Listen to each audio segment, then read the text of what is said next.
Manufacture Perrin date de 1924, c'est une entreprise familiale que nous dirigeons avec ma femme. Nous avons 100 employés, nous sommes spécialisés dans la fabrication de chaussettes et de collants haut de gamme que nous vendons à 90% en France et à 10% en Europe et au Japon et États-Unis également. Déjà, c'est une passion de vouloir fabriquer entièrement en France aujourd'hui, c'est une passion. Il faut le vouloir. Nous souhaitons participer au développement de notre pays. Donc nous avons 100 personnes en production française et c'est un choix personnel d'avoir voulu contribuer à développer une entreprise textile, chaussettes et collants, de belle facture, faisant des beaux produits, parce que ça aussi c'est un choix, décider de faire des produits haut de gamme, en faisant de l'innovation. Et en fait, dans notre produit, chaussettes et collants, on a créé une marque qui s'appelle Berthaud Grandpied, qui n'existait pas chez le consommateur. Un produit de très haute facture, avec une créativité, de l'innovation dans les matières premières, dans les méthodes de tricotage. Donc on a pu vendre des produits très élevés en prix, qui a trouvé son écho chez le consommateur. D'être paradoxal, être insolent, c'est-à-dire faire des produits, tout le monde vend du noir, nous on va vendre du rouge. Tout le monde vend de l'épais, nous on va vendre du fin. De chercher des pistes inconnues. Voilà, d'innover totalement dans le textile, en France. Aujourd'hui, nous sommes très fiers de vendre des chaussettes et des collants en Chine. La Chine, c'est 60% de la production mondiale.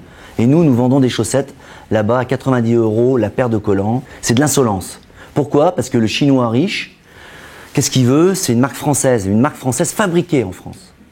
Et c'est ça. C'est de l'éthique de production, de la passion. Voilà ce qu'on souhaite partager. Et toutes nos équipes, du manœuvre jusqu'au technicien, jusqu'à la personne de finition, jusqu'au commercial de terrain, à cette passion. Créer de l'emploi en France, développer, vendre de la valeur ajoutée, de la créativité, être différent.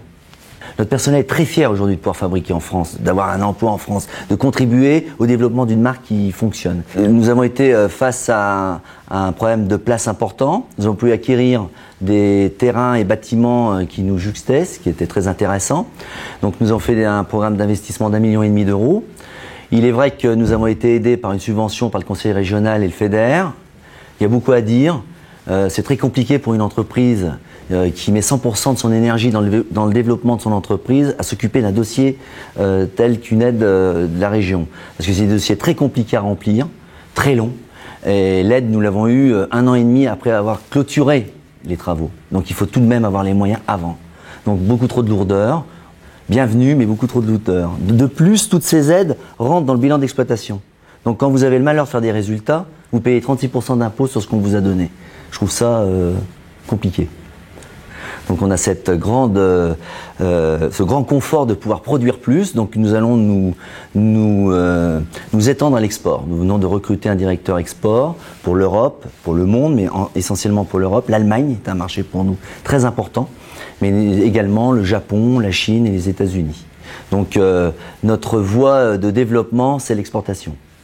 On a comme projet d'ouvrir demain peut-être des magasins en France, à Paris, pour vendre nos produits, faire connaître la marque. On va essayer de le financer par nous-mêmes. Bon. Mais il est vrai que si nous avions des aides faciles à obtenir sans remplir des bouquins et des bouquins et sans avoir besoin de conseils externes tellement que les dossiers sont compliqués à rédiger, peut-être que nous irions un peu plus vite dans notre développement.